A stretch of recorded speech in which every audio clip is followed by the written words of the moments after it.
حضرت علی رضی اللہ تعالیٰ عنہ کے مزاج کی ساخت، ان کی طبیعت کو سمجھیے، ان کی سیرت کے عناصر کیا ہے اس کو سمجھیے، اور ان کی عظمت کیا ہے اس کو پہچانیے۔ میں نے حضرت علی مرتضیٰ کے نام کے ساتھ رضی اللہ تعالی عنہ ایک لفظ کا اضافہ کیا، مثیل عیسیٰ۔ ان میں حضرت عیسیٰ کی سی ایک کیفیت پائی جاتی ہے، مثال ہے وہ حضرت عیسیٰ کی۔ بہت سے حضرات اچھے بڑے پڑھے لکھے لوگ، دینی مزاج رکھنے والے، وہ بھی چونک گئے، آج تک یہ لفظ نہیں سنا، یہ تو ان کے غالی عقیدت مندوں نے بھی کبھی آج تک استعمال نہیں کیا، یہ تم کہاں سے لفظ لے آئے؟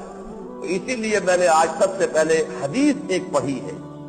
یہ حدیث مسند احمد میں ہے، امام احمد ابن حنبل اپنی مسند میں اسے لائے ہیں، اس کے علاوہ مستدرک حاکم میں ہے، کامل ابن عدی میں ہے، یہ تو ہے جو اہل سنت کی کتابیں ہیں حدیثوں کی، اور خود اہل تشیع کے ہاں نہج البلاغہ کا جو مقام ہے وہ آپ کو معلوم ہے۔ حضرت علی رضی اللہ تعالیٰ عنہ کے خطبات، آپ کے خطوط، آپ کے فرامین، آپ کی دعائیں یہ جمع کی گئی ہیں۔ اس میں یہ کہ کوئی شخص سمجھتا ہے کہ وہ مستند ہے، کوئی سمجھتا ہے کہ نہیں، اس کو چھوڑ دیجئے، اہل تشیع کے ہاں اس کا مقام ہے، اور بلند مقام ہے نہج البلاغہ کا۔ تو نہج البلاغہ میں بھی حضرت علی رضی اللہ تعالیٰ عنہ کا یہ قول موجود ہے، گویا کہ اس کی صحت پر اہل سنت اور اہل تشیع دونوں متفق ہو گئے۔ میں وہ بات کہہ رہا ہوں کہ جس میں کوئی اختلاف اور اختلاف نہیں۔ یہ ایک حدیث ہے جو میں نے آپ کو پڑھ کر سنائی، یہ مسند احمد کی روایت ہے اور مشکات شریف کے اندر بھی موجود ہے۔ راوی اس کے خود حضرت علی ہیں رضی اللہ تعالیٰ عنہ۔ میں نے آپ کو سنایا تھا، پھر الفاظ سن لیجئے، ایک لفظ غور سے سنیے۔ عن علی رضی اللہ عنہ، روایت ہے حضرت علی مرتضیٰ رضی اللہ تعالی عنہ سے، قال، انہوں نے فرمایا، قال لی رسول اللہ صلی اللہ علیہ وسلم، کہ رسول اللہ صلی اللہ علیہ وسلم نے مجھ سے یہ فرمایا۔ حضور نے یہ ارشاد فرمایا خود حضرت علی سے انہیں خطاب فرماتے ہوئے، کیا فرمایا؟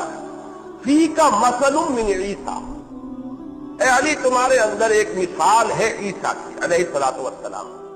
اب وہ کیا مثال ہے، کیا مشابہت ہے، کس پہلو سے حضرت علی مثیل عیسیٰ ہے رضی اللہ عنہ وعلیہ الصلوۃ والسلام؟ میں جب دونوں نام میرے جملے میں آ جائیں گے تو ایک صحابی ہے، ان کے لیے رضی اللہ تعالی عنہ کے الفاظ کہوں گا، ایک رسول ہے، نبی ہے، ان کے لیے علیہ الصلوۃ والسلام۔ فیک مثل من عیسیٰ، اب اس کی تشریح حضور نے جو فرمائی، ابغضتہ الیہود حتی بہتوا امہ، ان سے انتہائی بغض رکھا یہودیوں نے، انتہائی دشمنی کی۔ بغض کا لفظ جو ہے یہ بہت ہی عربی کے اندر بہت جامع لفظ ہے۔ انہیں ایک دلی دشمنی تھی حضرت عیسیٰ کے ساتھ، اور اس دشمنی میں کہاں تک چلے گئے آپ کو معلوم ہے کہ حضور فرماتا بہتوا امہ، کہ انہوں نے اس دشمنی میں اس حد تک انتہا کر دی کہ ان کی والدہ پر بدکاری کی تہمت لگائی۔ کس پر؟ حضرت مریم پر، جن کے لیے میں نے ابھی عرض کیا کہ قرآن مجید ان کو سند دیتا ہے، وَأُمُّهُ صِدِّيقَةٌ، جو نبوت کے بعد بلند ترین درجہ ہے نسل انسانی کا، نوع انسانی کے اندر، وہ اس پر فائز ہے حضرت مریم علیہ الصلوۃ والسلام۔ حتیٰ بہتوا امہ، اسی لیے جب یہ لوگ آتے ہیں، ویسے تو آج کل یہ بہت محتاط ہیں یہودی، کیونکہ اس وقت تو عیسائیوں کے سہارے ہی دنیا میں ان کا وجود ہے، تو اپنی ان چیزوں کو بربلا کہتے نہیں ہیں، پھر بھی کبھی کبھی وہ اس کا پورا اظہار کرتے ہیں۔ انہوں نے ایک پکچر بنائی تھی سن آف مین، اور امریکہ میں چلی ہوئی، یعنی یہ کہ انہوں نے کہا کہ حضرت مسیح یہ جو ہے انسان کے بیٹے ہیں۔ اب انسان کے بیٹے کہنے کا مطلب کیا؟ شادی تو ان کی ہوئی نہیں، حضرت مریم سلام علیہا کی شادی تو ہوئی نہیں، تو پھر اس کے معنی کیا ہے؟ اگر کسی انسان کے نطفے سے ہے تو نتیجہ کیا نکلا؟ باقی نتیجہ جو ہے وہ خود چھوڑ دیتے ہیں کہ اب یہ انسان جو ہے خود اس کی خانہ پوری کرے۔ باقی یہ کہ جو اپنے ہاں کی مجالس میں جو کچھ حضرت مسیح کے بارے میں کہتے رہے اور کہتے ہیں، اس کا تو میں یہاں بہرحال نقل کفر نہ با کر میں اس کا جو نقل کرنے کا بھی یہاں کام نہیں کرنا چاہتا۔ اچھا، ایک انتہا پر تو یہودی چلے گئے، دوسری انتہا پر حضور نے فرمایا وَأَحَبَّتْهُ النَّصَارَىٰ، اور نصارہ نے ان سے انتہائی محبت کی۔ حتیٰ انزلوہ بالمنزلۃ التی لیست لہ، یہاں تک کہ انہوں نے حضرت عیسیٰ کو وہاں تک پہنچا دیا جو ان کا مقام نہیں ہے۔ اس میں بھی وضاحت نہیں ہے، تفصیل نہیں ہے، اس لیے کہ معلوم ہے اللہ کا بیٹا بنا دیا، خدا کا بیٹا ہے، صلبی بیٹا ہے، صلبی بیٹا۔ یہ بھی یعنی یہ کہ یہ نہ سمجھو کہ صرف جو ہے وہ ایک استعارے کے طور پر کہا جا رہا خدا کا بیٹا، بلکہ وہاں لفظ ابن نہیں بلکہ ولد کا لفظ استعمال کرتے ہیں، اور اس کو واضح کرنے کے لیے صلبی بیٹا ہے۔ حضرت مسیح جو ہے وہ اللہ تعالیٰ کے صلبی بیٹے ہیں، اور یہ کہ تثلیث کا ایک جز ہے، اقانیم ثلاثہ میں سے ہے، خدائی میں شریک ہے، خدا بنا دیا۔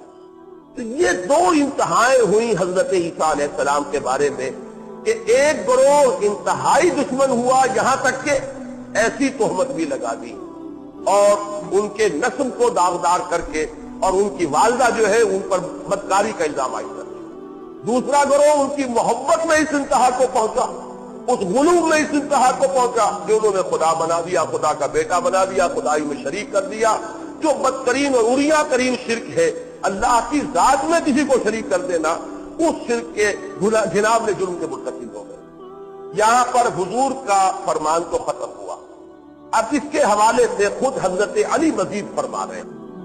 ثم قال، یہ جو راوی ہیں یہ گویا کہ بتا رہے ہیں کہ اس کے بعد حضرت علی نے مزید فرمایا، یہلک فی رجلان، اسی طرح میرے بارے میں بھی دو اشخاص ہلاک ہوں گے، ہلاکت، بربادی، تباہی اور انتہائی ضلالت کو پہنچ جائیں گے۔ یہلک فی رجلان محب مفرط، ایک وہ ہلاک ہوگا، وہ برباد ہوگا جو میری محبت میں افراط کو پہنچ جائے گا۔ افراط و تفریط کا لفظ آپ استعمال کرتے ہیں، ایکسٹریم۔ محب مفرط، بے انتہا محبت کرنے والا، محبت میں غلو کرنے والا، محبت کی انتہا کو پہنچا دینے والا۔ یقرضنی بما لیس فی، میرے اندر وہ اوصاف گنوائے گا جو میرے اندر نہیں ہے۔ بالکل وہی بات کہ حضرت مسیح کو وہاں تک پہنچایا جہاں وہ نہیں تھے، اسی طرح میرے اندر وہ ان اوصاف کو بیان کرے گا۔ یہ یقرضون، یہ وہ لفظ ہے جو عام کتابوں میں آپ نے لکھا دیکھا ہوگا، تقریض، کتاب کی تقریض ہوتی ہے، کتاب کی کوئی تعریف کرتا ہے، اس کی کوئی جو اس کے محاسن ہیں ان کو بیان کرتا ہے تو اسے تقریض کہتے ہیں۔ یہی وہی لفظ ہے تقریض، باب تفعیل سے، کہ یقرضنی، وہ میرے اندر محاسن وہ بیان کرے گا بما لیس فی، جو میرے اندر نہیں ہے۔ اور دوسرا کون ہلاک ہوگا، دوسرا کون انتہا کو پہنچے گا، وہ مبغض، دوسرا مجھ سے بغض رکھنے والا، دشمنی رکھنے والا، عداوت رکھنے والا، جس کے دل میں میرا عناد ہوگا، مجھ سے بغض و عداوت ہوگی۔ یحملہ شنآنی علی ان یبہتنی، اور اسے میری دشمنی یہاں تک پہنچا دے گی کہ وہ مجھ پر بہتان لگائے گا، مجھ کے اوپر وہ جرائم جو ہے وہ مجھ سے منسوب کرے گا کہ جو جس کا کوئی سوال ہی نہیں، جس سے اللہ نے مجھے پاک و صاف رکھا۔ یہ ہے وہ حدیث جس کے حوالے سے میں نے اپنی آج کی گفتگو کا عنوان بنایا، مسیح عیسیٰ۔ اب حضور صلی اللہ علیہ وسلم کے اس قول مبارک کی شرح آپ اپنے سامنے آنکھوں سے دیکھیں۔ ایک انتہا عبداللہ ابن سبا یہودی، جو اس امت مسلمہ کے اندر بالکل وہ جس کو سینٹ کہا جاتا ہے، میرے نزدیک جو شیطان تھا، پولوس، سینٹ پال جس کو کہا جاتا ہے، اس کا بروز ہے، اسی کا ظہور ہوا ہے اس کی شکل کے اندر۔ عبداللہ ابن سبا، اس نے یہ عقیدہ پھیلایا، اس حد تک آگے گئے کہ انہوں نے تو پھر بھی خدا کا بیٹا کہا تھا اور اس نے خدا قرار دیا، ایبسولوٹلی کلیئر ورڈز میں کہ یہ خدا ہے، گاڈ انکارنیٹ ہے، خدا ان میں حلول کر چکا ہے۔ میں بھی عرض کروں گا کہ اس شخص کے بارے میں آج کل بعض لوگوں نے یہ کہنا شروع کر دیا ہے کہ یہ کوئی شخصیت نہیں تھی، ایسے ہی افسانوی شخصیت ہے، یہ ایسا اس نام کا کوئی آدمی گزرا ہی نہیں ہے۔ لیکن یہ کہ اس کے حوالے اس کثرت کے ساتھ پہلی صدی کی کتابوں کے اندر موجود ہے، اور میں خاص طور پر جس کا ذکر کرنا چاہتا ہوں کہ جیسے ہمارے ہاں حدیث کی کتابیں ہیں، بخاری مسلم، صحیح بخاری صحیح مسلم، ایسے ہی مطلب یہ کہ اہل تشیع کی کتابیں ہیں، کافی ہے۔ اس طرح ہمارے ہاں اسماء الرجال کی کتابیں، جو روات ہیں، راوی ہیں، ان کے حالات کے بارے میں کتابیں ہیں، اسی طریقے سے اسماء الرجال جو ہے اہل تشیع کے ہیں۔ ان کے ہاں اسماء الرجال کی جو سب سے مستند کتاب ہے اس کا نام ہے رجال کشی۔ رجال کشی میں حضرت جعفر صادق رحمت اللہ علیہ میں علیہ السلام نہیں کہہ رہا کہ ہمارے نزدیک ائمہ دین کے لیے، بزرگان دین کے لیے، اولیاء اللہ کے لیے، صحابہ کے بعد تابعین، تبع تابعین، اب ان کے لیے رحمت اللہ علیہ کے الفاظ. تو حضرت جعفر صادق رحمت اللہ علیہ ان کے متعدد اقوال منقول ہیں، اور یہاں تک رجال کشی کے اندر موجود ہے کہ حضرت علی نے نہ صرف اس شخص کو بلکہ اس کے بہت سے ساتھیوں کو زندہ آگ میں جلوایا ہے، کہ یہ ماننے کے تیار نہیں تھا. اس نے برملا آ کر کہا حضرت علی کے سامنے کھڑے ہو کر کہ تم خدا ہو، اور جب حضرت علی نے فرمایا کہ توبہ نہیں کرو گے تو زندہ آگ میں جلوا دوں گا، انہوں نے کہا تم خدا ہو، خدا امتحان دیتا ہی ہے، تم ہمارا امتحان لے رہے ہو اور ہم اس امتحان میں ثابت کرو گے. یہ روایات جو ہے رجال کشی میں موجود ہے، اور حضرت جعفر صادق کے اقوال موجود ہے جن میں کی شک نہیں. یہ جو ہے یہ ایک انتہا پر چلے گا. جیسا کہ میں نے عرض کیا حضرت علی نے بعض کتابوں میں درج ہے انہیں سخت سزائیں دی. ایسے لوگ پیدا ہو چکے تھے، حضرت علی کے عین دور میں پیدا ہو چکے، آپ کی زندگی میں پیدا ہو چکے. آپ نے خلیفہ برحق، خلیفہ راشد کی حیثیت سے، امیر المومنین کی حیثیت سے آپ نے وہی کیا. اس بدترین شرک کی جو سزا دی جانی چاہیے تھی وہ آپ نے سزا دی، اس لیے کہ یہ تو ارتداد ہے، کھلم کھلا ارتداد ہے. خدا مان لینا کسی انسان کو اس سے بڑا ارتداد اور خوف نہ ہوگا. لہذا اس پر سزا، اس مرتد کی سزا قتل ہے. یہ قتل حضرت علی نے نہ صرف قتل بلکہ زندہ آگ میں جلانے کی سزا جو ہے بدترین سزا ہو سکتی ہے وہ دی ہے حضرت علی نے. تو یہ ایک تاریخی واقعہ، ایک حقیقت ہے. وہاں پر بھی سینٹ پال نے وہی کیا، خدا کا بیٹا بنایا، اس سے آگے نہیں. اور یہاں حضرت علی کو خدا بنایا. ایک انتہا تو میں نے آپ کو یہ دکھا دی، اور یہ تو میں نے اسلام کے دائرے سے باہر کی بتائی. دوسری طرف دوسری انتہا کو کون پہنچے؟ خوارج. خوارج نے حضرت علی پر کفر کا فتویٰ لگایا، کافر ہو گئے. کافر ہو گئے تو مرتد ہو گئے. ان کا موقف کیا تھا؟ آپ نے تحکیم کیوں منظور کی؟ ان الحکم الا للہ، اللہ کے سوا تو کوئی حکم نہیں، کوئی حاکم نہیں، کوئی حکم دینے کا مجاز نہیں. آپ نے کیسے حاکم مان لیا، کیسے حکم مان لیا، کیسے اپنا معاملہ حوالے کر دیا؟ گویا کہ آپ کو اس بات کا یقین نہیں ہے کہ آپ خلیفہ برحق ہیں. آپ نے گویا کہ ڈسپیوٹڈ اس کو تسلیم کر لیا. آپ اس معاملے کے اندر تحکیم کے اوپر راضی ہو گئے. اب حضرت علی رضی اللہ تعالیٰ عنہ کے مزاج میں یہ میں عرض کر دوں، وہ میں بعد میں بیان کروں گا کہ جو نرمی تھی مزاج کے اندر، اس نرمی کا ظہور ہوا ہے کہ مسلمانوں کی قتل و غارت گری آپ کو کسی صورت میں پسند نہیں. جو کچھ ہو رہا تھا اس سبائی فتنے کے نتیجے میں اس سے حضرت علی نے آخری کوشش بھی کی ہے کہ کسی طریقے سے یہ معاملہ ختم ہو جائے. لہذا یہ تحکیم جو ہے اس پر حضرت علی راضی ہو گئے. اب انہی کی فوج میں وہ لوگ تھے جنہوں نے وہاں سے علیحدگی اختیار کی، اور وہ لوگ اب ایک علیحدہ فرقہ بن کر آ گئے. انہوں نے کہا یہ شخص تو کافر ہو گیا، معاذ اللہ ثم معاذ اللہ، نقل کفر کفر نہ باشد. پھر انہوں نے کہا سب کافر ہو گئے، یہ بھی کافر، معاویہ بھی کافر، عمرو بن العاص بھی کافر، موسیٰ اشعری بھی کافر، سب کافر ہو گئے. جنہوں نے بھی اس تحکیم کے اندر حصہ لیا اور تسلیم کیا سب کافر ہو گئے، سب مرتد ہو گئے، سب واجب القتل ہو گئے. حضرت علی رضی اللہ تعالیٰ عنہ نے ان کے ساتھ بڑی نیگوشیشن کی کوشش کی، بڑے لوگوں کو بھیجا، سمجھایا، یہاں تک بھی فرمایا کہ اگر تم لوگ اپنے اس عقیدے پر قائم رہو تب بھی میں تمہارے خلاف کوئی اقدام نہیں کروں گا بشرطے کہ تم بدامنی کا ارتکاب نہ کرو. اگر بدامنی کرو گے، فتنہ و فساد کرو گے تو مجھے ظاہر بات ہے کہ پھر مجھے تمہارے خلاف جو ہے کوئی ایکشن لینا ہوگا، کوئی اقدام کرنا پڑے گا. لیکن اگر تم یہ خود سے باطن بھی اپنے اندر رکھے رکھو، لیکن یہ کہ کوئی اقدام نہ کرو، کوئی بدامنی نہ کرو، کوئی فساد نہ مچاؤ، تو میں تم سے کوئی تعارض نہیں کروں گا تمہارے خلاف اقدام. لیکن یہ لوگ اتنے بترے ہوئے تھے. جنگ نہروان میں 4,500 آدمی ان کا مارا گیا ہے، اور اس میں یہ تھا کہ لشکر تو زیادہ بڑا تھا، حضرت علی کا لشکر بے پناہ تھا اس وقت بہت بڑی تعداد میں. جب آمنے سامنے لشکر ہوئے ہیں، حضرت علی نے بڑی کوشش کی ہے کہ ان کے ساتھ مصالحت ہو جائے، سمجھا دیا جائے. آخری آپ نے جو تدبیر اختیار کی کہ حضرت ابو موسیٰ اشعری کو جھنڈا دے کر، سفید جھنڈا دے کر ایک طرف کھڑا کر دیا کہ جو بھی اس جھنڈے کے پاس پہنچ جائے گا اس کے لیے امان ہے. گویا کہ وہ علیحدہ ہو گیا، نیوٹرل ہو گیا، وہ نہ ادھر رہا نہ ادھر رہا. تو اس حربے سے، آپ کی تدبیر سے کافی لوگ جو ہے ان کے لشکر سے نکل کر ادھر چلے گئے، لیکن 4,500 افراد باقی رہ گئے. پھر جب جنگ ہوئی ہے تو سب کے سب وہاں پر ہلاک ہو گئے. اس بہادری سے لڑے ہیں کہ تاریخ میں ان کی بہادری کے تذکرے آپ کو ملیں گے. 9 آدمی بچے ہیں 4,000 میں سے 4,500. باقی سب کے سب جو ہے انہوں نے اپنی جانیں دے دی. مغالطہ ہوتا تو اتنا شدید ہو جاتا. ہاں مغالطہ بہت بڑی گمراہی، لیکن یہ کتنا شدید مغالطہ، کتنی بڑی گمراہی کہ وہ کھلواتے یہ سمجھتے تھے کہ ہم حق پر ہیں اور یہ لوگ غلط ہیں، اور انہوں نے جانیں اپنی دے دی، قربان کر دی اپنے اس باطل نظریے کے اوپر کہ جو ان کے دلوں میں بیٹھ گیا۔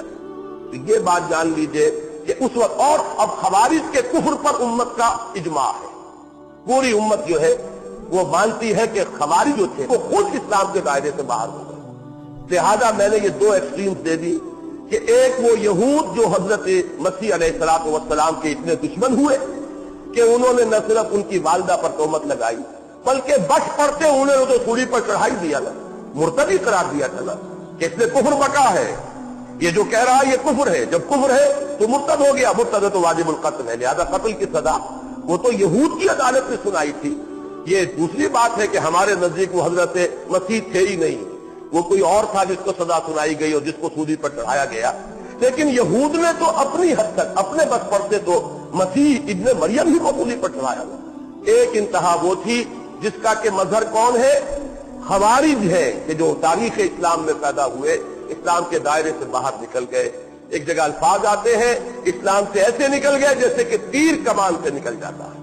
انہوں نے حضرت علی کو کافر اور مرتد قرار دیا، واجب القتل قرار دیا، اور بالآخر انہی میں سے ایک شقی تھا عبد الرحمن ابن ملجم کہ جس کے خنجر سے حضرت علی رضی اللہ تعالیٰ عنہ شہید ہوئے۔ آپ کو معلوم ہے 3 افراد نے بیٹھ کر طے کیا کہ تم جاؤ دمشق اور معاویہ پر حملہ کرو، میں جاتا ہوں کوفے اور علی کے اوپر حملہ کرتا ہوں، تم جاؤ مصر اور عمرو بن العاص پر حملہ کرو، ایک ہی وقت، ایک ہی تاریخ، ایک ہی وقت معین پر یہ تینوں حملے ہوئے۔ لیکن بات اللہ کا کرنا ہوتا ہے۔ حضرت معاویہ اس وقت مسجد گئے ہی نہیں تھے، حضرت عمرو بن العاص پر شاید وار ہوا، ان دونوں میں سے کس کا کیا معاملہ ہے یہ ہو سکتا ہے مجھے اس وقت مغالطہ ہو جاتا ہے۔ ایک پر حملہ ہو ہی نہیں سکا کہ وہ مسجد آئے نہیں، ایک پر ہوا، وار اوچھا پڑا، معمولی سا زخم آیا، صحتیاب ہو گئے۔ حضرت علی رضی اللہ تعالیٰ عنہ پر وہ زخم جو تھا کاری تھا، ان کی شہادت اس سے واقع ہوئی، لیکن فیصلہ انہوں نے چیزوں پر کیا۔ تو یہ وہی اشخاص ہے جنہوں نے حضرت علی کو کافر اور مرتد قرار دے کر واجب القتل قرار دیا، اور اپنی حد تک تو انہوں نے وہ کام باطل کر لیا۔ اور دوسری طرف انتہا پر عبداللہ ابن سبا جنہوں نے حضرت علی رضی اللہ تعالیٰ عنہ کو خدا قرار دیا اور اس میں بھی اپنی جانیں دے دی۔ اب آپ سوچئے کہ یہ دو انتہائیں کسی اور صحابی کے بارے میں اس کا عشر عشیر بھی نظر نہیں آئے، یہ انتہا کا معاملہ جو ہے کہیں نظر نہیں آئے گا۔ یہ دونوں تو میں نے بیان کیے جو دائرہ اسلام سے باہر، دائرہ اسلام کے اندر آئیے تو ایک طرف آج میں ان کا ذکر نہیں کرنا چاہتا، اہل تشیع کا ان کا اپنا نظریہ ہے، فلسفہ ہے، امامت معصومہ ان کا عقیدہ ہے۔ میں کہتا ہوں سنیوں کے اندر جو حال ہے کہ حضرت علی مشکل کشا، یا علی مدد، یہ کیا ہے؟ یہ سب اسی کا ظہور ہے کہ نہیں؟ یہ اسی کے اثرات ہے کہ نہیں؟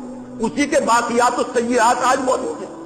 حالانکہ آپ سوچئے کہ کوئی یا محمد مدد نہیں کہتا، سوچے کوئی سنی کہ کیا حضرت علی حضرت محمد سے بھی اونچے ہیں رضی اللہ تعالیٰ عنہ وصلی اللہ علیہ وسلم، لیکن کوئی کبھی نہیں کہے گا یا محمد تک تو بات جاتی ہے، لیکن یا محمد مدد سنا آج تک کبھی؟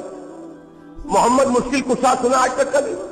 صلی اللہ علیہ وسلم یہ علی مشکل کشا اور یا علی مدد، یہ ہمارے جہلا کے اندر جو یہ بات پھیلی ہوئی ہے یہ اسی کے اثرات ہے، یہ در حقیقت اسی کے یہ باقیات السیئات ہیں کہ جو ہمارے عوام کے اندر جہلا کے اندر پھیلے ہوئے۔ اور اسی طریقے سے اگر آپ ادھر دیکھیں گے غلو حضرت علی کی دشمنی میں، تو جنہیں ناسبی کہا جاتا ہے، ہمارے ہاں بھی ایک طبقہ ایسا موجود ہے جو ایک رد عمل کا شکار ہو کر حضرت علی کو سب و شتم کا ہدف بناتا ہے، حضرت علی پر تہمتیں لگاتا ہے، حضرت علی کے بارے میں کہتا ہے کہ وہ امیدوار تھے خلافت کے، ان کے اندر امیدواری تھی۔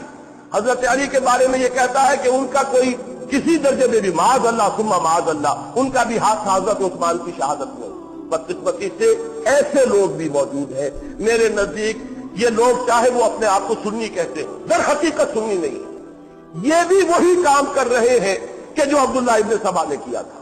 ہدف تو ایک ہی ہے، صحابہ کو متہم کر دو، صحابہ کی سیرتوں کے اوپر داغ لگا دو۔ اصل داغ کہاں لگا؟ محمد الرسول اللہ کی ذات پر لگا۔ یہ صحابہ ہے کون؟ یہ تو محمد کی تربیت کا شاہکار ہے صلی اللہ علیہ وسلم۔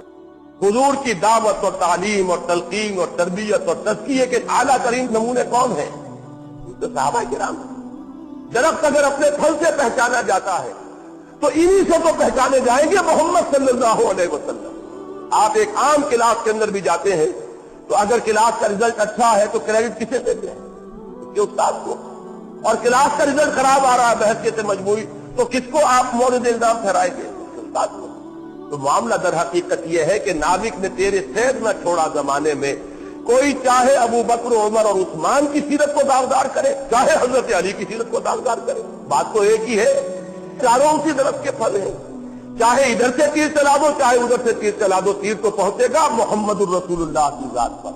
ہاں یہ حکمت ہے، یہ ذہانت ہے کہ براہ راست حضور کو اگر کئی ہدف بنائیں گے تو شاید خون کی ندیاں بہہ جائیں، ذرا ان سے نیچے اتر کر، یہ بڑی ایک بہت ترکیب اچھی ہے جو سوچی عبداللہ ابن سبا نے اور اس کے جو بھی ساتھی تھے کہ اس طریقے سے صحابہ کی سیرتوں کو مشکوک بنا دو تو در حقیقت تو جو بات آئے گی، زد آئے گی، نابک نے تیرے سید نہ چھوڑا زمانے میں، کہاں جائے گا یہ تیر تو جائے گا محمد الرسول اللہ۔ لہذا جو بھی یہ شخص کرتا ہے، چاہے وہ حضرت عثمان کی سیرت پر حملہ کرے چاہے حضرت علی کی سیرت پر حملہ کرے، بات تو ایک ہی ہے۔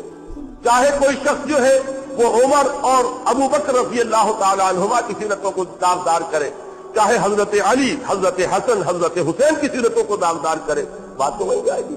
تو در حقیقت میرے نزدیک ایسے لوگ چاہے وہ اپنے آپ کو کتنے ہی بڑے سنی سمجھتے ہوں، جو بھی حضرت علی رضی اللہ تعالیٰ عنہ کی ذات پر اس طرح کا کوئی حملہ کرے گا، ان کی نیت پر کوئی شک کا اظہار کرے گا، ان کے بارے میں اس طرح کی باتیں جو میں نے گنوا دی ہیں، اگر وہ کہے گا میرے نزدیک وہ دائرہ اہل سنت سے خارج ہے۔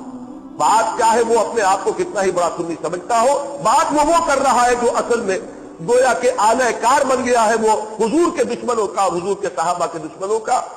اس لیے کہ جیسے ابو بکر، عمر، عثمان صحابہ ہے رسول کے صلی اللہ علیہ وسلم، ویسے ہی حضرت علی رضی اللہ تعالی عنہ یہ بھی صحابی ہے محمد رسول اللہ صلی اللہ علیہ وسلم۔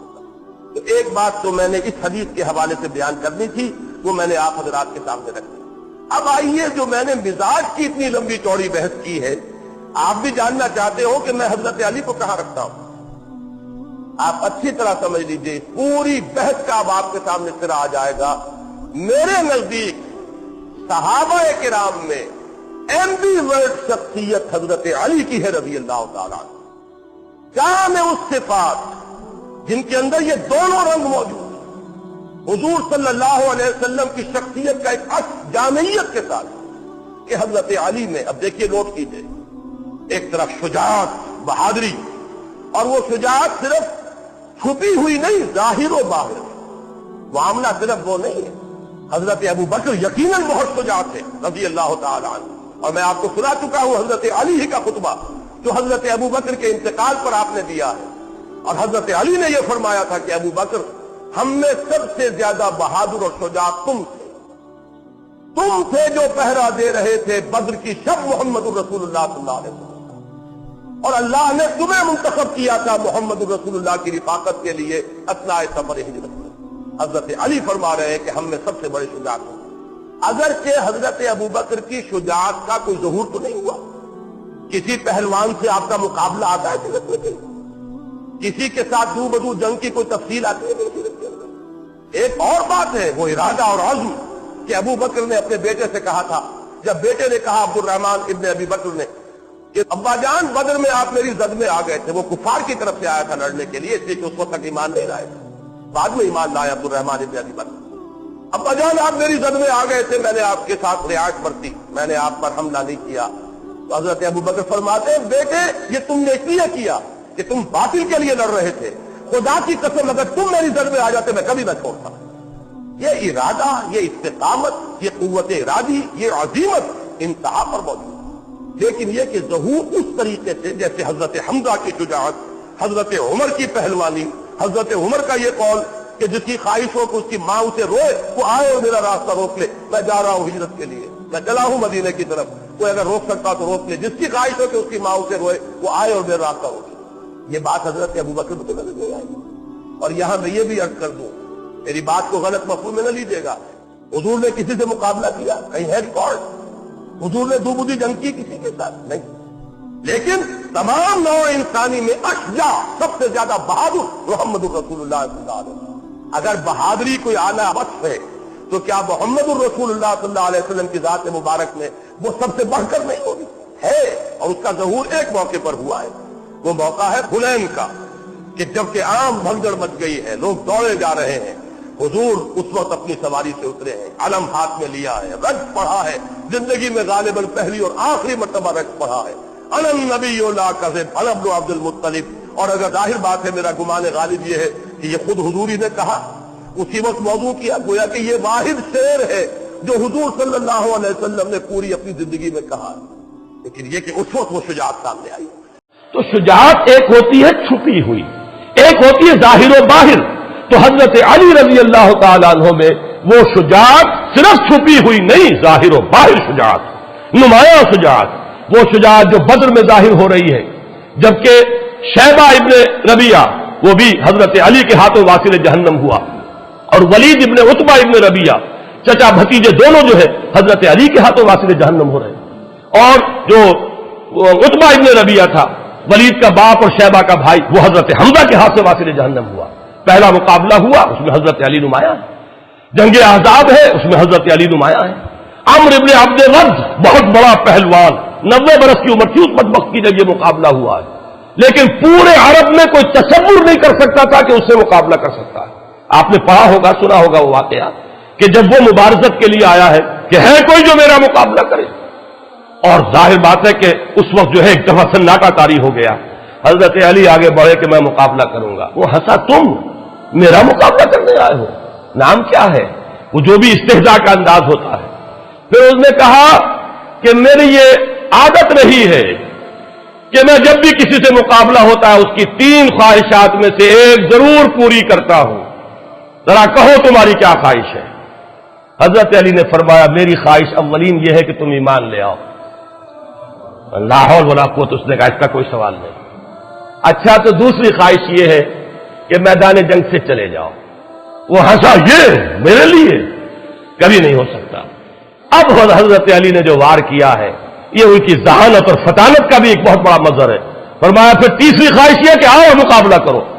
اس پر وہ بھوچکا رہ گیا کہ میں نہیں سمجھتا تھا کہ روئے زمین پر کوئی شخص یہ خواہش بھی لے کر میرے سامنے آ سکتا، اور ایک بار میں ختم ہوا حضرت علی کے رضی اللہ تعالیٰ۔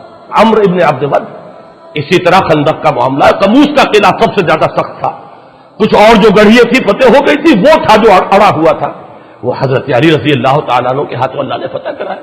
تو یہ ظاہر و باہر شجاعت، وہ قواعد عملیہ حضرت علی رضی اللہ تعالیٰ عنہ کے وہ بھی ہیں، دوسری طرف حضرت علی شعر و ادب میں اونچا مقام رکھتے ہیں، فصاحت و بلاغت کی معراج پر ہے، یقیناً افصح العرب ہے محمد صلی اللہ علیہ وسلم، حضور کا اپنا قول ہے انا افصح العرب، لیکن یہ کہ حضور کے بعد فصاحت و بلاغت، خطابت، شاعری، اس میں صحابہ کرام میں ظاہر بات ہے حضرت علی کے آس پاس آنے والا کوئی نہیں، یہ بات اپنی جگہ پر ہے، ہم تسلیم کرتے ہیں۔ تو اچھی طرح سمجھ لیجئے، اسی طریقے سے آپ کے علم میں ہونا چاہیے کہ عربی گرامر کے موجد حضرت علی ہیں، پھر یہ کہ پورے خلافت راشدہ میں سارے سیکریٹریٹ کو آرگنائز کرنے والے حضرت علی ہیں۔ یعنی ذرا آپ اندازہ کیجئے، ایک شخص مرد میدان ہے، اس کی شجاعت وہ صرف پوٹینشل شجاعت نہیں بلکہ واقعی ظاہر و باہر شجاعت، اس کے میں نے چند نمونے آپ کو بتائے۔ مجھے واقعات کی تفصیل میں جانے کی ضرورت نہیں ہے کہ یہ ساری چیزیں معلوم ہیں، لوگوں کے علم میں ہے۔ دوسری طرف اس کے اندر ادب ہے، ان کے اشعار پڑھیے آج بھی انسان وجد میں آتا ہے، کتنے حکیمانہ اشعار، کتنی بے ساختگی ہے۔ میں نے کئی مرتبہ آپ کو اشعار سنائے، یغوص البحر من طلب العالی ومن طلب العلا سیر الليالي ومن طلب العلا من غیر قد اضاع العمر فی طلب المحال۔ جو کوئی بھی موتی چاہتا ہے، موتی حاصل کرنا چاہتا ہے، اسے تو سمندر میں غوطہ لگانا ہی پڑتا ہے۔ جو کوئی اونچا مقام حاصل کرنا چاہتا ہے زندگی میں، اسے راتوں کو جاگنا ہی پڑتا ہے۔ جو کوئی بلندی بھی چاہے اور محنت بھی نہ چاہے، وہ اپنی عمر کو ضائع کر بیٹھتا ہے ایک محال شے کی طلب میں۔ اندازہ کیجیے۔ اور رضینا قسمت الجبار فینا لنا علم وللجہال معلوم، اس میں فلو دیکھیے، اس کا ردم دیکھیے۔ ہم راضی ہیں اللہ تعالیٰ کی تقسیم پر جو اس نے ہمارے بارے میں کی ہے، ہمیں اللہ نے علم عطا کیا، جاہلوں کو دولت عطا کی، ہم راضی ہیں، ہم علم کی دولت پر راضی ہیں۔ یہ حضرت علی کے قول۔ اور انا الذی سمتنی امی حیدرا، میں وہ ہوں کہ جس کا نام اس کی ماں نے حیدر رکھا تھا، شیر رکھا تھا. اس حوالے سے سمجھ لیجئے اصل میں والدین کا رکھا ہوا نام حضرت علی کا اسد تھا، شیر، اور یہی حیدر کے معنی عربی زبان میں. یہ جو لفظ علی ہے آپ کا نام، یہ محمد الرسول اللہ نے رکھا ہے، یہ نام والدین کا دیا ہوا نہیں ہے. والدین کا نام اسد ہے، والدین کا عطا کردہ نام. حضرت علی کا نام پھر جب علی رکھا ہے تو وہ محمد الرسول اللہ صلی اللہ علیہ وسلم نے رکھا. تو یہ اچھی طرح سمجھ لیجئے کہ یہ جامعیت جو ہے کہ ایک ایمبی ورڈ شخصیت، میں نے آپ کو گنوایا چونکہ میں نے عکس بیان کیے ہیں کہ جو مقام اور مرتبہ آپ کو نظر آئے گا شہادت کے مراتب میں، اس مزاج میں جو حضرت اسماعیل اور حضرت موسیٰ کا، وہ ہے حضرت حمزہ اور حضرت عمر خطاب کا رضی اللہ تعالی. جو مقام وہاں پہ حضرت ابراہیم کا اور ادریس کا نظر آ رہا ہے، وہ اگر امت محمد میں دیکھنا ہو تو وہ ابو بکر اور عثمان غنی کا ہے رضی اللہ تعالی عنہ وعلیہم الصلاۃ والسلام. لیکن جامعیت کبریٰ کا جو مظہر محمد الرسول اللہ صلی اللہ علیہ وسلم، جن میں یہ دونوں چیزیں جمع ہیں، جن میں یہ جامعیت ہے، جن کے اندر توازن ہے، جس میں یہ دونوں اوصاف بیک وقت مجتمع ہیں. ایک طرف انتظامی اوصاف دیکھیے، میں ابھی اشارہ کر چکا ہوں کہ جس تیزی کے ساتھ ایکسپینشن ہوا تھا عالم اسلام کا، وہ اگر اس میں کنسولیڈیشن نہ ہوتی، انتظام و اہتمام و انصرام نہ ہوتا، نظم نہ ہوتا، تو وہ تو تباہی ہو جاتی. اتنی تیزی سے ایکسپینشن حضرت عمر فاروق کے زمانے میں رضی اللہ تعالیٰ عنہ، ذرا فتوحات کا اندازہ تو کیجیے کہ ملک کے ملک آ رہے ہیں اور بڑے وسیع علاقے آ رہے ہیں، بڑی آبادیاں ہیں وہاں، بڑے وسائل و ذرائع ہیں. وہ جس کو فرٹائل کریسنٹ کہا جاتا ہے عالم عرب کا، وہ پورا کا پورا فتح ہو چکا ہے. اس میں اگر انتظام نہ ہوتا، بندوبست نہ ہوتا، یہ ساری چیزیں جو ہے کسی نظم کے اندر نہ آتی تو بہت بڑی ہلاکت پیدا ہو جاتی. میں لفظ ہلاکت استعمال کر رہا ہوں اس لیے کہ یہ لفظ حضرت عمر نے استعمال کیا رضی اللہ تعالی عنہ. حضرت عمر کے یہ الفاظ، لولا علی لہلک عمر، اگر علی نہ ہوتے تو عمر ہلاک ہو جاتا. کیوں؟ حضرت عمر جو ہے اس وقت خلیفۃ المسلمین، امیر المومنین، پوری کی پوری ذمہ داری. اب اس میں ان کی توجہ، فوجوں کا انتظام، محاذوں سے آنے والی اطلاعات، وہاں کرائسس ہو گیا ہے، وہاں یہ سامان چاہیے، وہاں ایک شکست کی سی کیفیت، جیسے کہ آپ کو معلوم ہوگا کہ ایران میں ایک موقع پر بڑی حالت جو ہے وہ کمزور ہو گئی تھی مسلمان افواج کی، جس وقت کہ حضرت عمر نے فیصلہ کیا تھا کہ میں خود جاؤں گا، اب میں محاذ کے اوپر خود جاؤں گا. تو اس وقت جو ہے حضرت عمر کی زیادہ توجہ تو اس پر لگ رہی ہے. اگر اس کے ساتھ انتظامات نہ ہو، اہتمام نہ ہو، نظم نہ ہو، قائم نہ کیا جائے تو واقعہ یہ ہے کہ جس کو آپ کہتے ہیں آگے دوڑ پیچھے چوڑ، آگے تو بڑھتے جا رہے ہیں، پیچھے معاملہ جو ہے خراب ہوتا چلا جا رہا ہے. یہ ہوتا، لیکن یہ سارا کام کس نے سنبھالا؟ حضرت علی نے سنبھالا. یوں سمجھیے کہ اس پورے دور میں حضرت ابو بکر، حضرت عمر اور حضرت عثمان کا بھی ایک حصہ جو ہے دور خلافت کا، اس میں حکومت کا انتظام، پورا سیکریٹریٹ، تمام محکمے بنانے، کوئی سی محکمے کا تصور ہی نہیں تھا. سارے محکمے ایجاد کیے ہیں حضرت علی نے، سارے دیوان مرتب کیے حضرت علی نے. گویا کہ آج کے زمانے میں آپ کہیے چیف سیکریٹری کہیے یا جو بھی اس کو نام دے، وہ کون تھے؟ وہ حضرت علی تھے رضی اللہ، اور پورا انتظام ان کے اپنے ذہن سے نکلا ہوا ہے. تو ایک طرف ایک شخص مرد میدان ہونے میں وہ ہو، میدان بدر یاد کیجئے، غزوہ احزاب یاد کیجئے، غزوہ خندق یاد کیجئے، 3-4 موٹی موٹی چیزیں بھی جو ہے وہ کافی ہو جائیں گی. دوسری طرف آپ کی فصاحت و بلاغت، میں ابھی اس کا ذکر نہیں کر رہا اس لیے کہ وہ ذرا مختلف ہی مسئلہ ہے. اہل حدیث حضرات اور ہمارے محدثین جو ہیں، جو تصوف کے ان سلاسل کو تسلیم نہیں کرتے، وہ ان چیزوں کو نہیں مانتے، لیکن جو لوگ کے تصوف کے قائل ہیں، ان سلاسل کو مانتے ہیں، تو آپ کو معلوم ہے کہ 3 سلسلے جو ہے صوفیہ کے ان سلاسل اربعہ میں سے وہ شروع ہوتے حضرت علی کے ذات سے رضی اللہ تعالیٰ عنہ. ایک طرف باطنی کیفیات کا وہ عالم، ایک طرف علمی صلاحیتوں کا وہ عالم، انا مدینۃ العلم وعلی بابھا، کہ میں علم کا شہر ہوں اور علی اس کا دروازہ ہے رضی اللہ تعالیٰ عنہ وصلی اللہ علیہ وسلم. دوسری طرف مرد میدان ہونے کی یہ کیفیت. تو یہ جامعیت، منتظم ہونے کا یہ معاملہ جو میں نے آپ کو بتایا کہ حضرت عمر فرما رہے ہیں کہ لولا علی لہلک عمر، یہ جو ہے در حقیقت ایمبی ورٹ ہونے کے اعتبار سے، جس میں صدیقین اور شہداء دونوں کے اوصاف جمع ہو گئے ہوں، اس میں یقیناً ایک عظیم ترین شخصیت جو ہے وہ حضرت علی کی ہے رضی اللہ تعالیٰ. ایک اور پہلو سے میری بات سمجھ لیجئے یہ بھی عرض کر دوں، یہ بھی صرف ٹانکتے جائیے، حضرت علی تمام غزوات میں شریک رہے سوائے تبوک کے۔ تبوک میں حضور نے انہیں مدینے میں چھوڑا اپنے نائب کی حیثیت سے، اور جب انہوں نے شکوہ کیا، ان کے تو مزاج سے یہ چیز بڑی تھی کہ لوگ جائیں اور داد شجاعت دیں میدان جنگ میں، اور میں یہاں عورتوں کے ساتھ پیچھے بیٹھ جاؤں۔ شکوہ کیا حضور نے فرمایا کہ علی کیا تمہیں یہ پسند نہیں ہے کہ تمہارا تعلق مجھ سے وہی ہو جو ہارون کا تھا موسیٰ کے ساتھ، سوائے اس کے کہ میرے بعد نبوت نہیں ہے؟ یعنی حضرت موسیٰ کے نائب کی حیثیت سے حضرت ہارون تھے تو وہ بھی نبی اور رسول تھے، لیکن تم میری جگہ ہو تو میرے ساتھ اسی مقام پر، لیکن نبوت اور رسالت بہرحال اس کا دروازہ مجھ پر بند ہو چکا ہے۔ لیکن یہی کام کیا حضرت عمر نے رضی اللہ تعالیٰ عنہ۔ بیت المقدس جب گئے ہیں، جس کا ذکر میں بارہا کر چکا ہوں، وہ چارج لینے کے لیے بیت المقدس کا، تو کس کو نائب بنایا تھا؟ حضرت علی کو رضی اللہ تعالیٰ عنہ۔ کہاں سے ہم مان لیں کہ ان کے مابین کوئی بد اعتمادی ہو سکتی تھی؟ سوچئے تو صحیح، اس زمانے میں کوئی شخص اپنی جگہ چھوڑ کر اپنی جگہ ایسے شخص کو بٹھائے گا جس کے ساتھ اس کو اعتماد نہ ہو، جس پر اسے پورا وثوق اور یقین نہ ہو؟ لیکن یہ کہ حضرت علی کو 2 مرتبہ حضرت عمر نے اپنا جانشین بنایا، جیسے کہ محمد الرسول اللہ نے بنایا، اور میں سمجھتا ہوں کہ یہ بھی عمر فاروق کا اسوہ محمدی پر عمل ہے صلی اللہ علیہ وسلم، کہ اگر حضور نے غزوہ تبوک کے موقع پر اگر حضرت علی کو مدینے کے اندر بٹھایا تھا نائب کی حیثیت سے، تو کیسے ممکن ہے کہ عمر بن الخطاب رضی اللہ تعالیٰ عنہ وہ حضور کے اس اسوے پر عمل نہ کرے؟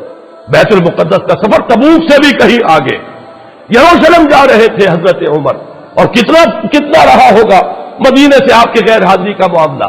یہ آج کل کا معاملہ تو نہیں تھا، تیز رفتار سواریاں نہیں تھی، اس عرصے میں تو اگر کسی کے دل میں کوئی اور بات ہوتی تو اس کے لیے پورا موقع تھا کہ تختہ الٹ دیتا، لیکن نہیں، معاذ اللہ، یہ سب ہم ان کہانیوں کو ماننے کے لیے تیار نہیں، ہم ان چیزوں کو تسلیم کرنے کو تیار نہیں۔ یہ مربوط تھے، یہ ایک بنیاد مرصوص تھے۔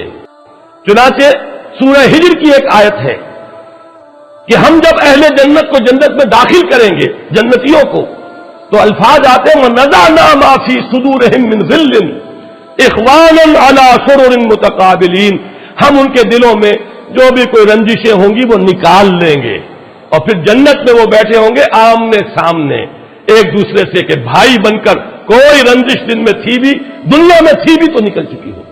اور حضرت علی کا قول ہماری تفاسیر میں منقول ہے کہ حضرت علی نے فرمایا یہ آیت میرے اور معاویہ کے بارے میں نازل ہوئی ہے کہ ہمارے دلوں میں اگر کوئی ایک دوسرے کی طرف سے میل آ گیا ہے، اللہ تعالیٰ ہمیں جنت میں داخل کرتے ہوئے وہ بھی قدورت جو ہے وہ میل جو ہے اس کو نکال دے۔ تو ہمارا نقشہ تو صحابہ کرام کا یہ ہے کہ یہ ایک بنیاد مرصوص تھے۔ وقتی طور پر انسانوں کے اندر کوئی شکوہ شکایت پیدا ہو جانا، یہ تو چیز وہ ہے جس کو ہم مان لیں گے، لیکن کوئی مستقل قدورت، کوئی بغض معاذ اللہ، کوئی دشمنی ایک دوسرے سے، اس کا ہم تصور نہیں کر سکتے۔ لہذا یہی وجہ ہے کہ حضرت علی رضی اللہ تعالیٰ عنہ کو 2 مرتبہ حضرت عمر نے اپنا جانشین بنایا۔ جب حج پر گئے ہیں تو حضرت علی کو جانشین بنا کر گئے، انچارج بنا کر گئے ہیں۔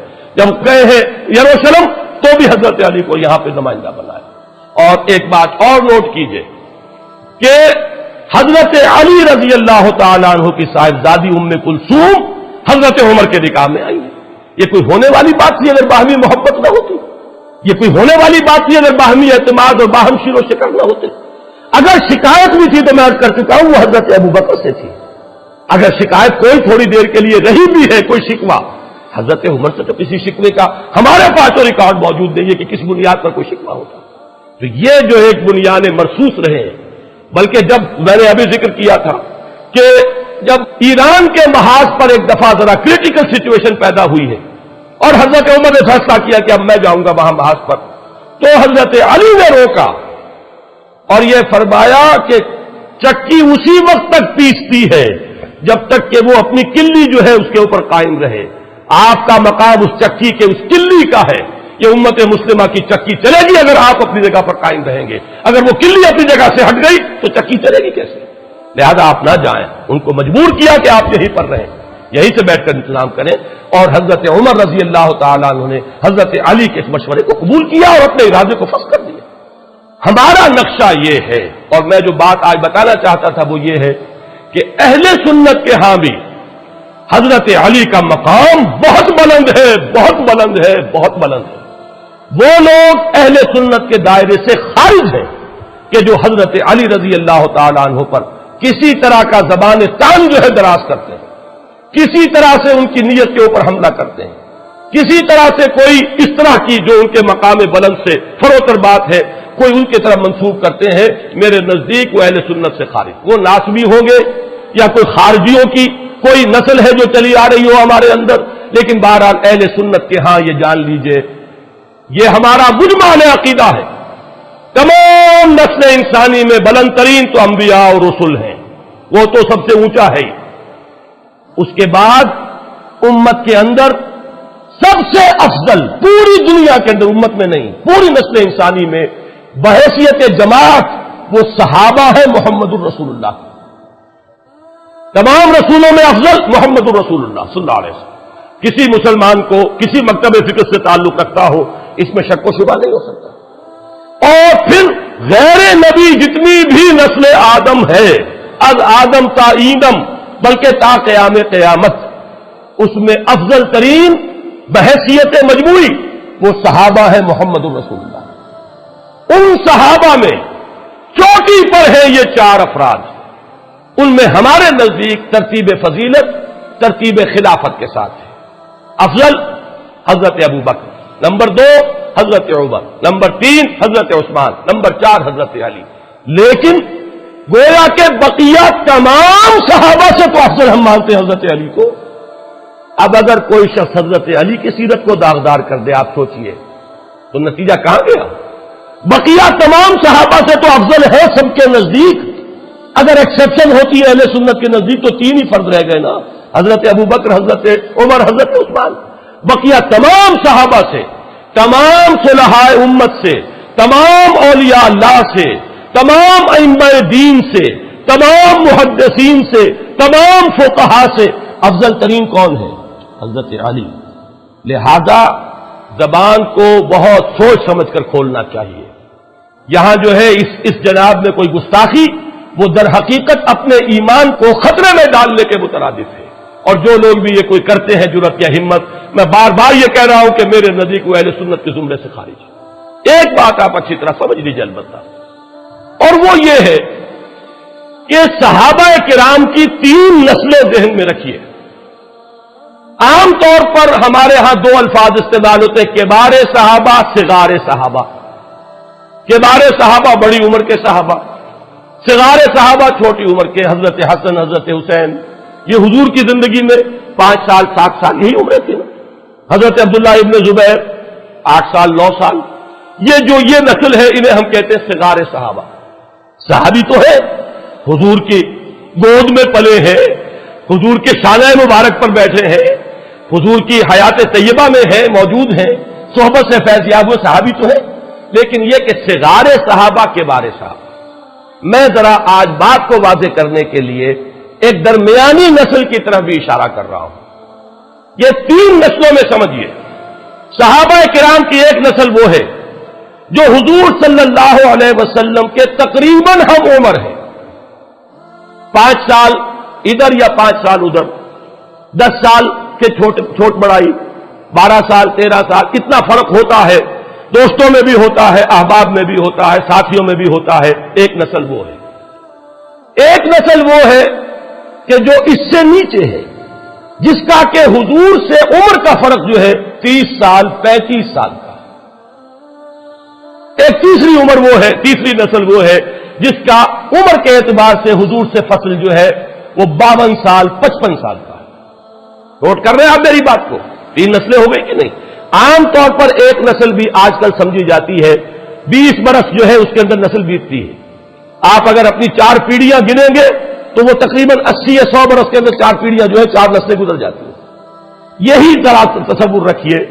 اب ان 3 نسلوں میں سے نوٹ کیجئے گا، حضرت ابو بکر، حضرت عمر، حضرت حمزہ، حضرت عثمان، حضرت طلحہ، حضرت زبیر، حضرت عبد الرحمن ابن عوف، یہ کون ہیں؟ یہ اس پہلی نسل کے۔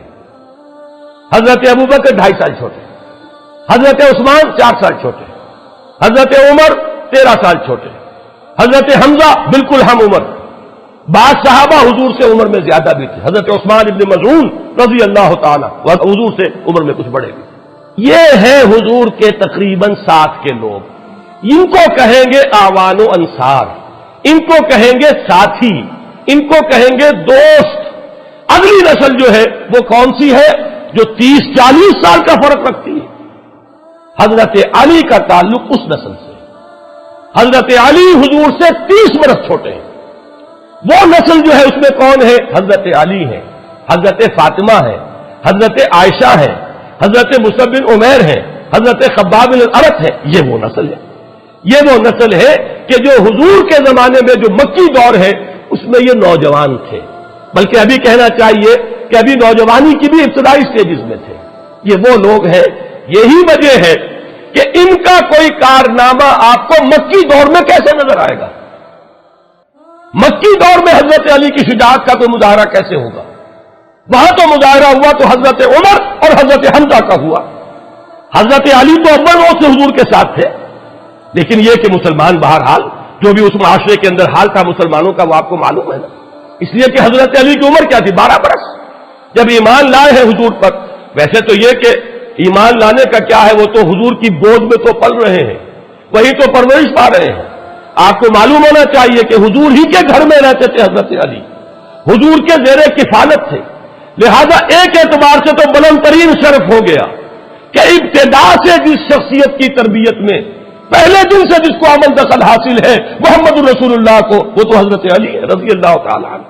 یہ اپنی جگہ ایک مقام ہے، ایک فضیلت ہے جو حاصل ہو گیا، لیکن یہ ہے کہ حضرت عمر کا معاملہ، حضرت حمزہ کا معاملہ، حضرت عبد الرحمن ابن عوف کا معاملہ، یہ وہ لوگ ہیں کہ جو در حقیقت عمر کے اعتبار سے اس وقت حضور صلی اللہ علیہ وسلم کے عمر کے آس پاس تھے۔ وہ تھے اعوان و انصار، وہ تھے اس وقت کے مددگار۔ حضرت علی گھر کے فرد ہیں، اس اعتبار سے جہاں تک تربیت کا معاملہ ہے وہ تو میں ایک لفظ استعمال کر رہا ہوں، اب نوٹ کیجئے گا، یہ غلام احمد پرویز نے استعمال کیا، لیکن کیا ہے حضرت عمر کے بارے میں۔ میرے نزدیک یہ غلط استعمال کیا حضرت عمر کے بارے میں۔ میرے نزدیک اس لفظ کا مصداق کامل حضرت علی ہے۔ وہ لفظ کیا ہے؟ شاہکار رسالت۔ شاہکار رسالت اگر ہے تو حضرت علی، اس لیے کہ جس کی تربیت میں اول روز سے محمد الرسول اللہ صلی اللہ علیہ وسلم کا حصہ ہے، جو حضور کی گود میں پلا بڑھا ہے۔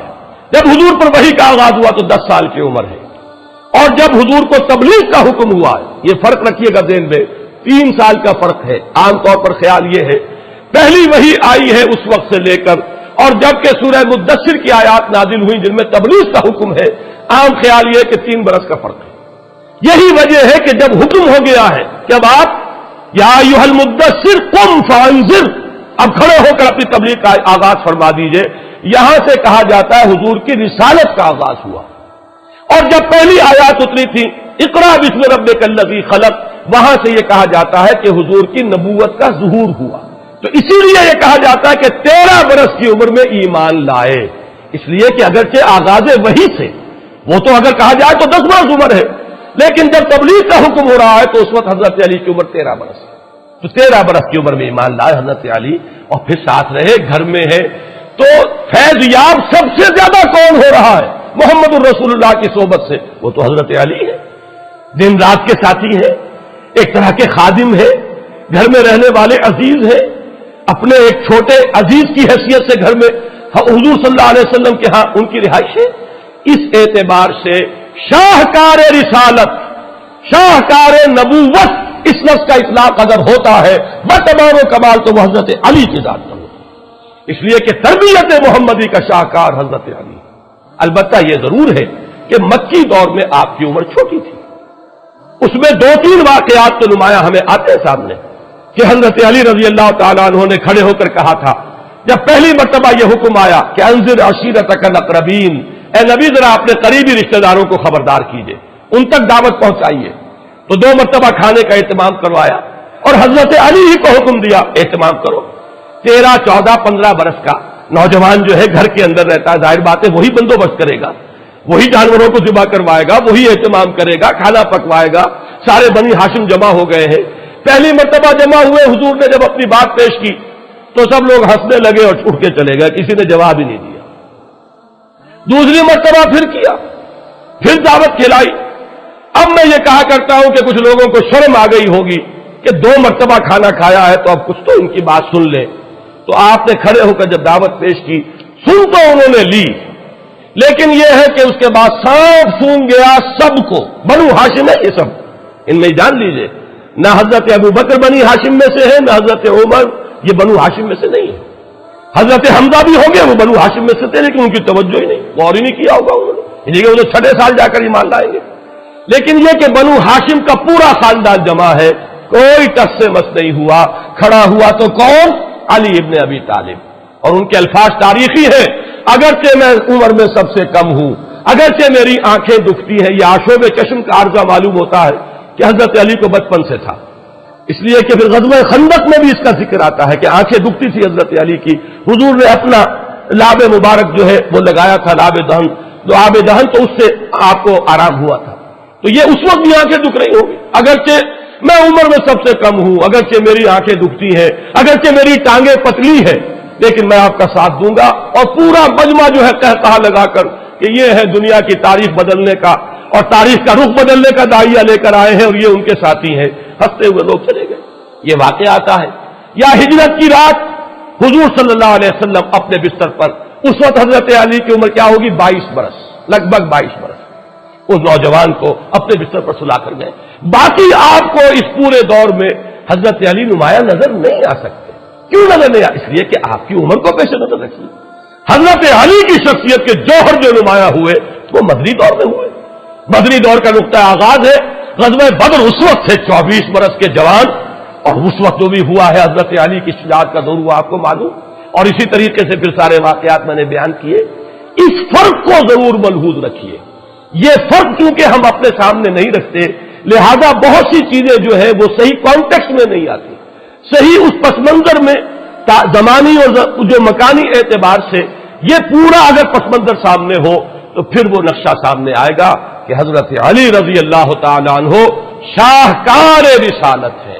حضور کی تربیت, حضور کا تزکیہ, حضور کی تعلیم, اس سب کا سب سے بڑا مظہر صحابہ میں وہ حضرت علی ہے. پروڈکٹ اگر دیکھنا ہو حضور کی تعلیم و تربیت کا تو اس کا سب سے نمایاں کون مظہر ہوں گے؟ حضرت علی ہوں. البتہ جو مقام ان ساتھیوں کا ہے جو اول روز سے آپ کے ساتھ ہیں, جو تبلیغ میں اول روز سے شریک ہو گئے ہیں, کہ حضرت ابو بکر ایمان لاتے ہی اب وہ تبلیغ میں لگ گئے ہیں, اور عشرہ مبشرہ میں سے 6 صحابہ وہ ہیں جو ابو بکر کی دعوت و تبلیغ سے حضور صلی اللہ علیہ وسلم کے دامن سے آ کر وابستہ ہوئے. انہیں میں حضرت عثمان غنی ہے, انہیں میں طلحہ ہے, انہیں میں زبیر ہے, انہیں میں عبد الرحمن ابن عوف ہے, انہیں میں وہ سعید ابن زید ہے, حضرت عمر کے بہنوئی حضرت سعید ابن زید. یہ سب کون ہے؟ یہ جو سب سے چوٹی کے گھرانوں کے لوگ ہیں قریش کے, وہ سب در حقیقت ابو بکر کی تعلیم اور تبلیغ سے ایمان لائے. تو یہ ہے ہر ایک کا اپنا مقام, اپنا درجہ, اپنی حیثیت, اپنی جگہ پر ان کو رکھ کر اگر دیکھا جائے تو بات سمجھ میں آ جائے گی. آخری بات اور عرض کرنا چاہتا ہوں, حضرت علی رضی اللہ تعالی عنہ یہ ماننا پڑتا ہے تاریخی اعتبار سے کہ دور خلافت کے اعتبار سے, نوٹ کیجیے گا میری بات, بظاہر فتنے پر قابو نہیں پا سکے, باہمی خانہ جنگی رہی, اختلاف رہا, امت مجتمع نہیں ہو سکی, تفرقہ جاری رہا, بڑی بڑی جنگیں ہوئی, جنگ جمل, جنگ صفین, جنگ نہروان کا ذکر میں کر چکا ہوں. جمل میں ایک طرف عائشہ, طلحہ اور زبیر ہیں, دوسری طرف حضرت علی رضی اللہ تعالی عنہ. تو یہ بڑے بڑے فتنے جو ہے اس دور میں ہوئے, لیکن اچھی طرح سمجھ لیجئے, معاذ اللہ ثم معاذ اللہ ثم معاذ اللہ, اس کا کوئی الزام حضرت علی کی ذات پر نہیں. اگر کسی کا یہ خیال ہے کہ یہ ان کی کوتاہی تھی یا ان کی یوں عدم صلاحیت تھی یا ان کے اندر صلاحیت کی کمی تھی, تو یہ در حقیقت وہ تاریخ کو نہیں جانتا, وہ حقائق کو نہیں جانتا. یہودی سازش در حقیقت عبداللہ ابن سبا کی اتنی زوردار تھی, اتنی گمبھیر تھی, اس قدر سازشی ذہن تو یہودیوں کا آج بھی دنیا کے اندر پرووربیل ہے, ضرب المثل ہے کہ یہودی ذہن جو ہے سازش کے پیدا کرنے کے اندر جس قدر زرخیز ہے, دنیا کی تاریخ میں اس کی مثال نہیں. ایسی سازش تھی, اس طرح کے کانٹے بو دیے گئے تھے. اب یہ اللہ کی طرف سے ہے کہ حضرت علی کو اس وقت حکومت ہاتھ میں ملی ہے, اس وقت یہ بوجھ خلافت کا آیا ہے جبکہ پورا جنگل جو ہے عظیم فتنے سے بھر چکا تھا۔ اگر کہیں معاملہ ہوتا اس کے برعکس، اب میں یہ کہتا ہوں اس وقت حضرت عمر بھی ہوتے، حالانکہ بہت سے لوگ کہتے ہیں کہ اس وقت ضرورت تھی حضرت عمر کے آئرن ہینڈ کی، میں کہتا ہوں حضرت عمر بھی جہاں تک میں سمجھتا ہوں اللہ عالم کامیاب نہیں ہو سکتے، اور اگر کہیں حضرت علی کو خلافت پہلے مل گئی ہوتی تو جو ان کی شخصیت کا ظہور ہوتا وہ بہت مختلف ہوتا اس سے کہ جو اس وقت ہوا ہے، جبکہ فتنے میں پورے عالم اسلام کو اپنی گرفت میں لے لیا۔ یہ چند باتیں تھی جو میں عرض کرنا چاہتا تھا۔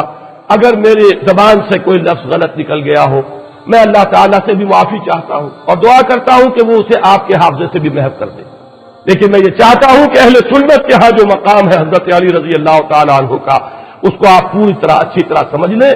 ہماری فضا میں بہت گند ہے، طرح طرح کے غبار ہیں، طرح طرح کے لوگوں نے شوشے چھوڑے ہوئے ہیں، ان کو ہٹا کر اس پورے گرد و غبار کو صاف کر کے یہ جو حضور کے اہم ترین ساتھی ہیں، امت کے جو چوٹی کے افراد ہیں، ان کے بارے میں صحیح صورتحال جو ہے وہ ہمارے ذہنوں میں ہونی چاہیے۔ اقول قولی ھذا واستغفر اللہ لی ولکم ولسائر المسلمین والمسلمات۔